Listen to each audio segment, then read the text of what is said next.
Just an incredible, incredible run. And now, look, the funny thing is, we talk about logic and how a lot of this defies a lot of baseball logic. Kang, you brought up off the air that no team with metrics like this, like without a 100 RBI guy or 75 or something like that RBIs, like without guys over 25 home runs, certain, it's amazing. Just the offensive, a player batting over a certain average. They have none of that offensively. They have one guy with over 20 home runs. Yep.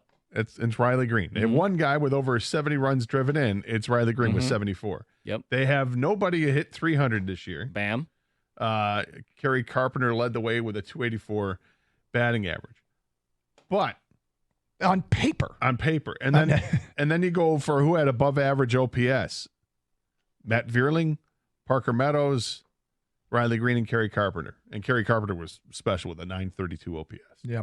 So, but logic would dictate that the Tigers have to win game one. I kind of feel like they have to win game one. I think game one's a must win. I mean, so we're talking about Scooble here getting to baseball in the biggest of stages, right? Postseason, game one, kind of have to win it. Get that first game. And yet, I swear, I throw logic out with this group. I think they have something about their makeup where they are unfazed, completely unfazed. And we hear this saying a lot in sports, and I think it might apply to this Tiger team. They truly, truly have that, honestly, just happy to be here look. Now, sometimes when years pass, you go, well, the first time we went, we were just happy to be there. But I don't know that doesn't work for this group. And what I mean by that is they're kind of a house money group right now that feels no pressure.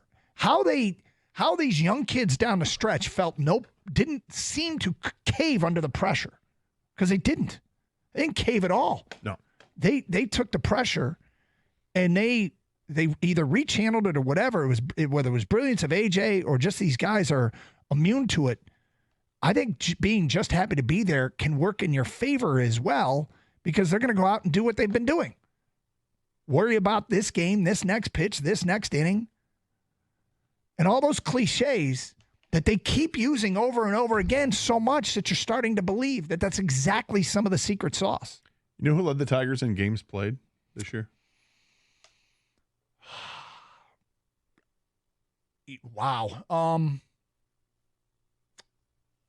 Colt Keith with 148 games played led the Tigers in games played over Matt Vierling, who would have been my guess at 144. Riley Green 137. I mean, McKinstry at 118. McKinstry was the first name that popped into my head. Wenzel Perez played 112 games for the Tigers this year. It's incredible. That's more than Torkelson played by 20. 26, actually. The Tigers have just sent a release that there will be a watch party at Comerica Park tomorrow. Doors open at 1:30, first pitch 2:30. $5 tickets, free Little Caesars pizza and Pepsi products for the first 500 fans.